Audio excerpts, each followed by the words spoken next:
Hola, ¿cómo andan? Muy feliz año para todos. Vuelvo con los videos que los había dejado un poco en pausa porque fue una preferia bastante complicada, pero bueno, acá estamos. Durante la feria judicial la idea es subir algunos videos y después en febrero sí ponernos a tiro con todo y tratar bueno, de aportar este granito de arena hablando de distintos temas que la idea es que ustedes elijan. También después voy a subir un posteo para que ustedes allí me digan los temas de los que quieren que hable.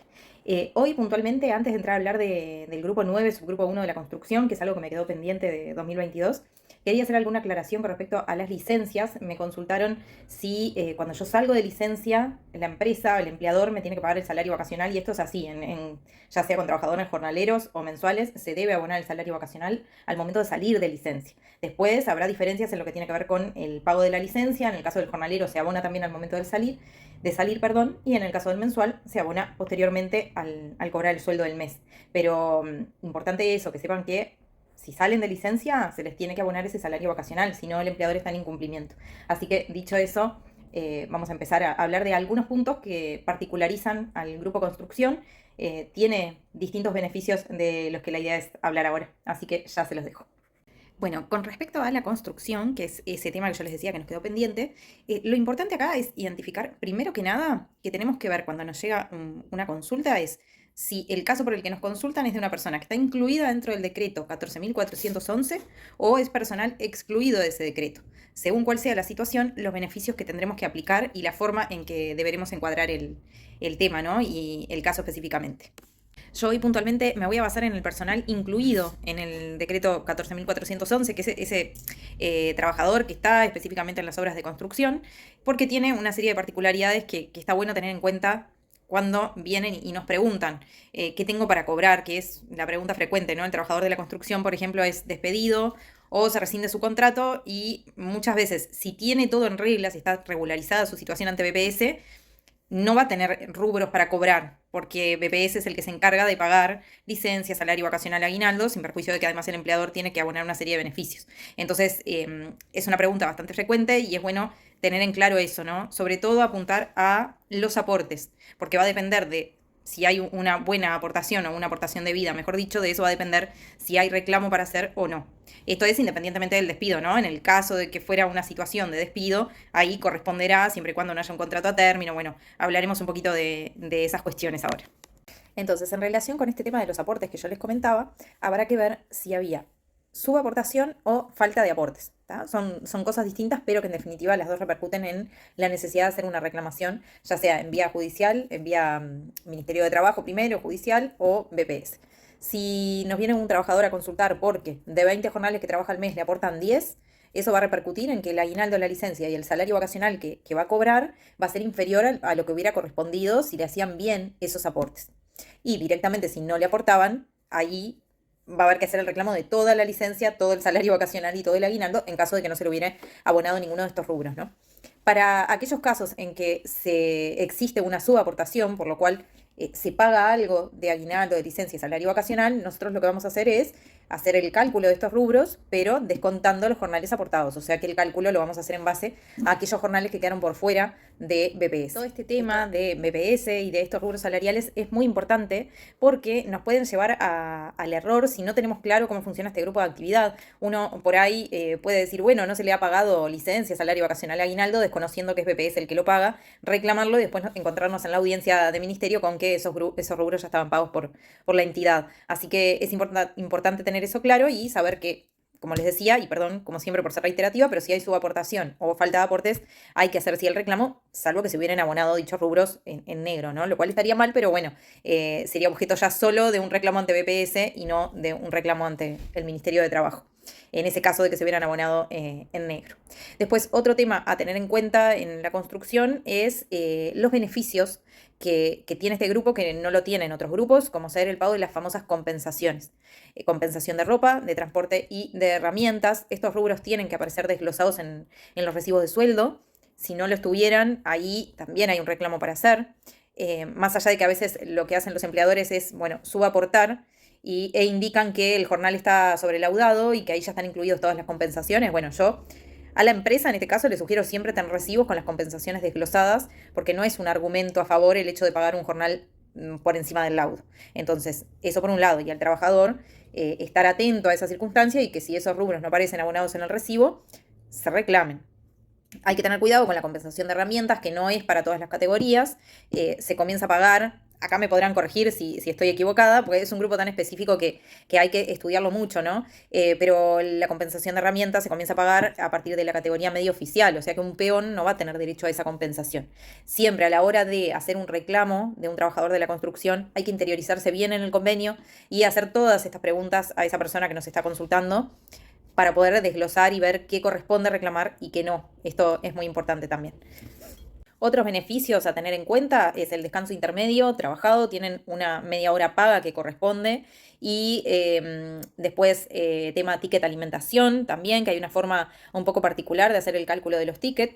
Esto surge todo del convenio. Si ustedes ingresan a la página del Ministerio de Trabajo, tenemos los convenios de los consejos de salarios. Grupo 9, subgrupo 1, que es el que estamos hablando ahora, les va a traer los convenios con los distintos laudos del sector, y allí tienen desglosados todas estas compensaciones y estos beneficios.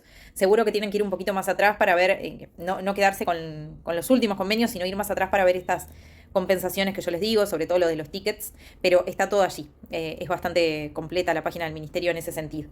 Pero lo importante, y por eso les quería hablar un poco de este grupo de actividades, no perder de vista todos esos beneficios que están y que hay que ver cuando un trabajador está con su actividad regularizada y tiene los recibos. Bueno, hay que estudiar esos recibos y ver si se está pagando esto. En el caso de trabajadores que no tengan regularizada su actividad, obviamente que si no está comprobado que se paguen esos rubros, como yo les decía, más allá de pagarse un laudo superior, habrá que reclamarlos en ministerio y judicialmente en forma posterior. Otro tema también particular de la construcción es que tienen redistribuida la jornada. Entonces los trabajadores laboran de lunes a viernes para cubrir la jornada de los días sábados, completando 44 horas semanales. Entonces ahí también habrá que ver, en el caso de trabajar los días sábados, habrá un reclamo para hacer en lo que tiene relación con descanso semanal y horas extras eventualmente. Por el resto de los rubros, bueno, es el mismo régimen que para todos los trabajadores, lo que tiene que ver con la nocturnidad, si se trabaja en horas nocturnas, respetando lo que dice la ley. Horas extras, por supuesto, después de la octava hora o después de las 44 horas semanales. Se da mucho, lamentablemente, en esta actividad que, por ejemplo, ese viernes que tienen que trabajar menos horario para completar esas 44 horas, porque trabajan de lunes a jueves 9 horas. Bueno, se da mucho que el viernes igual se queden un poco más, o al menos hablo desde mi experiencia, ¿no? De lo que me consultan, o que tengan que ir algún sábado, algún domingo. Bueno, eso no está bien, salvo que se pague ese tiempo extraordinario en forma, ¿no? Pero si no se paga, habrá que reclamarlo también. Otro tema que también es importante, me parece, conversar es el del despido, cuándo corresponde el despido y cuándo no. Por supuesto que tratándose de trabajadores jornaleros, tenemos el tema de los 100 jornales, que siempre hablamos, hay que superar esos 100 jornales, pero tenemos también la cuestión de los contratos a término de obra, que es bastante frecuente que se dé. Entonces vamos a tener que distinguir situaciones. Una cosa es que a un trabajador se le haga firmar un contrato a término de obra, termina la obra, termina el trabajo. Allí no habría discusión en principio con respecto a que terminó el contrato y no opera un despido. Si hay si se saca antes a la persona de la obra, supongamos un contrato a término de obra, una obra tenía pactado un tiempo de construcción de 10 meses y a la persona se la saca a los 5 meses. Bueno, ahí está toda la discusión de que los contratos generalmente lo que dicen es que se dará por terminado el trabajo cuando termine la obra o cuando termine la necesidad de servicio de esa persona. Cuando ya no sean necesarios oficiales, por ejemplo, no sean necesarios algún medio oficial, bueno, termina el contrato y no habría derecho al pago de una indemnización por despido. Acá hay toda una discusión, será cuestión probatoria para el trabajador demostrar, ¿no?, que en realidad sí seguía siendo necesario su servicio y por ende podrá reclamar lo que se llama la rescisión anticipada de ese contrato. ¿Por qué? Porque me sacaron antes que termine la obra, entonces yo tengo derecho a reclamar los jornales desde que me echaron hasta el término de la obra. Ahí tendré que probar que mi servicio era necesario y que a la obra le faltaba tiempo de construcción. Así que estos son temas también a tener en cuenta. Otro asunto es cuando me hacen firmar sucesivos contratos para distintas obras. Ahí ya no hablamos de que va a operar el término de contrato, sino que, a mi juicio, sí habría la posibilidad del reclamo de un despido, la correspondencia del despido, porque estamos hablando de distintos contratos para distintas obras, por lo cual ya pasa a ser efectivo ese trabajador. Como digo siempre, después veremos la jurisprudencia. Mayoritariamente, en estos casos con sucesivos contratos, está la postura de que corresponde el despido. Otra situación que tenemos es qué pasa cuando no hay contrato firmado y me despiden, entre comillas, alegando el término de obra, por lo cual entiende el empleador que no corresponde el pago del despido. ¿Qué pasa entonces cuando no hay contrato firmado, pero sí hay una contratación para una obra? Bueno, en este caso, a mí me sucedió en un reclamo, se reclamaba una serie de rubros, no solamente el despido, y el juez condenó a algunos rubros y dijo que el despido no, porque si bien no había un contrato a término, había quedado probado que fueron contratados para una obra determinada, que la obra terminó y egresaron los trabajadores. Yo, sinceramente, tengo mi postura ahí al respecto y no compartí en su momento la decisión del juez, pero sí puedo entender que si prima el principio de la realidad para el trabajador, también prima el principio de la realidad para la otra parte de la relación de trabajo, ¿no? Entonces, ateniéndonos a eso, se puede llegar a entender que si el empleador prueba que contrató a un trabajador para construir una casa, se termina la casa, se termina el contrato, más allá de que no haya un contrato firmado. Yo lo discuto, pero entiendo que la argumentación puede venir por ese lado. Así que escucharé opiniones al respecto, a ver si alguien tuvo alguna experiencia similar o si tienen una postura distinta, porque de eso se trata también la idea de hacer estos videos, que podamos retroalimentarnos con la experiencia de cada uno. Voy a detener a cómo es que se hace el cálculo del despido, porque ya lo había contado en algún video anterior, pero cualquier duda, obviamente que me preguntan y bueno, quedo a las órdenes. La idea era hacer como un pantallazo de lo que es este grupo de actividad, bastante complejo a la hora de hacer las liquidaciones. Son liquidaciones largas y un poco dificultosas, pero espero que por lo menos les haya servido para evacuar alguna duda y como siempre quedo a las órdenes, ¿sí? Que pasen muy bien.